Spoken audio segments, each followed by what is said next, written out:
मेहनत की कमाई और हराम की खाई का इससे बड़ा एग्जाम्पल आपको पूरी दुनिया में कहीं देखने को नहीं मिल सकता। अब क्या है उदाहरण, तो सबसे पहले आप स्क्रीन पर देखिए। पाकिस्तान से रिपोर्ट आई है कि पाकिस्तान के तट के करीब कराची के आसपास इन्हें बहुत सारा तेल और गैस का भंडार मिला है और जल्दी ही इसकी खोजबीन स्टार्ट करेंगे। और इतना ही नहीं, दुनिया भर के निवेशकों से इन्होंने कह दिया है कि आप हमें 4 से 5 मिलियन डॉलर दे दीजिए, हम इस पैसे का इस्तेमाल कर इस गैस और तेल को न केवल प्रॉपर्ली खोजेंगे बल्कि निकालना भी स्टार्ट कर देंगे। अब इसे देखकर पता नहीं क्यों पाकिस्तान की जनता और मीडिया को ऐसा लग रहा है कि पाकिस्तान अब अगला सऊदी अरब बनने जा रहा है। ये लोग दुनिया को इतना तेल बेचेंगे कि सऊदी अरेबिया और दुनिया के सभी देशों को पीछे कर देंगे तेल बेचने के मामले में। बल्कि हकीकत तो ये है कि ये पाकिस्तान की सरकार की सबसे बड़ी बेवकूफ बनाने की स्कीम है। लेकिन दोस्तों, उससे पहले अगर अभी तक आपने इस चैनल को सब्सक्राइब नहीं किया है तो आपसे विनम्र निवेदन है कि आप इस चैनल को सब्सक्राइब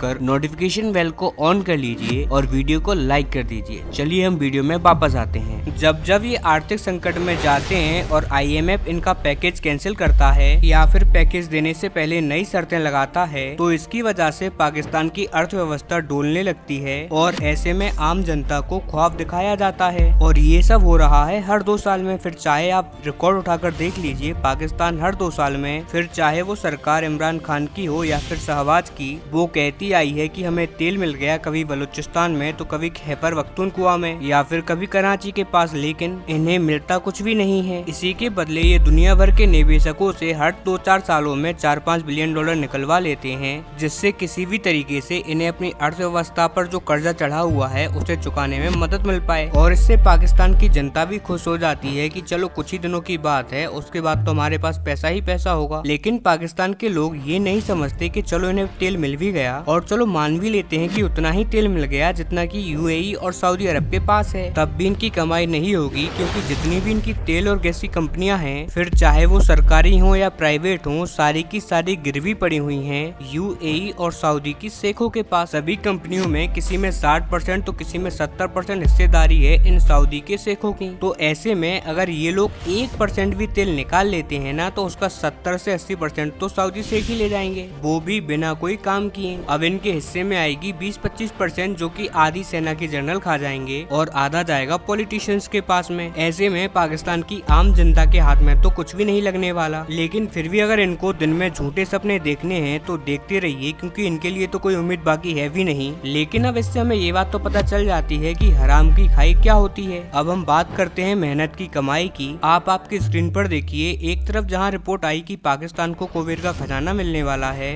वहीं भारत से खबर आई कि भारत का खजाना पिछले 2 हफ्तों में 10 बिलियन डॉलर बढ़ चुका है। और ये कितनी बड़ी रकम है, तो आपको बता दूं कि पाकिस्तान का आज के टाइम में टोटल खजाना 8-9 बिलियन डॉलर है। जी हाँ, इनका टोटल ही 8-9 बिलियन डॉलर है और हमारा सिर्फ 2 हफ्तों में ही 10 बिलियन डॉलर बढ़ चुका है। और इसी के साथ भारत का खजाना 684 बिलियन डॉलर के पास पहुँच चुका है। और वहीं खुशी की बात ये है कि हमने इस साल के शुरुआत में अनुमान लगाया था कि हमें हर हालात में 700 बिलियन डॉलर के आंकड़े को छूना ही है। अच्छी बात यह है कि साल का अंत होने से पहले भी काफी लंबा वक्त है। सितंबर की तो अभी सिर्फ स्टार्टिंग है और अभी से हम 684 बिलियन डॉलर के पास पहुंच चुके हैं। और जिस रफ्तार से हम बढ़ रहे हैं ना, मैक्सिमम 2-3 हफ्तों के अंदर ही, मैक्सिमम 4 हफ्ते मान लीजिए, हम अपने 7 बिलियन डॉलर के टारगेट को बड़े आसानी से पार कर लेंगे। और उसके बाद हमारी कोशिश रहेगी 750 बिलियन डॉलर का आंकड़ा छुआ जाए, क्योंकि भारत का टारगेट है कि हर हाल में हमारा खजाना इतना बड़ा हो कि हमारा खजाना दुनिया के टॉप 3 में आ जाए। और उसके लिए हमें 750 बिलियन डॉलर का मार्क पार करना होगा।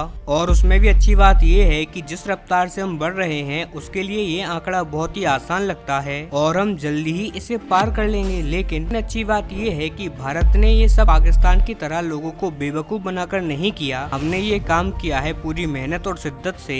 भारत के लोग बहुत ही ज्यादा मेहनत कर रहे हैं फैक्ट्रियों के अंदर जिनमें सामान बन रहा है और हम उसे एक्सपोर्ट करते हैं दुनिया भर के अंदर, और उसी एक्सपोर्ट से हम पैसा कमा रहे हैं, जिससे हमारा खजाना दिन दुगनी रात चौगनी तरीके से बढ़ रहा है। इसीलिए हमें गर्व होना चाहिए अपने प्यारे राष्ट्र भारत पर, जो कि पाकिस्तान या फिर जितने हमारे पड़ोसी देश हैं उनकी तरह नहीं है। आप हमारे किसी भी पड़ोसी देश को उठाकर देख लीजिए, सारे के सारे स्कैमर्स हैं। सभी लोगों ने दूसरों को बेवकूफ बनाने में PhD कर रखी है। वो लोग किसी भी तरीके से पैसा कमाना चाहते हैं लेकिन मेहनत नहीं करना चाहते, और इसीलिए सभी लोगों को ईमानदारी से भारत से सीख लेनी चाहिए, मेहनत करने की।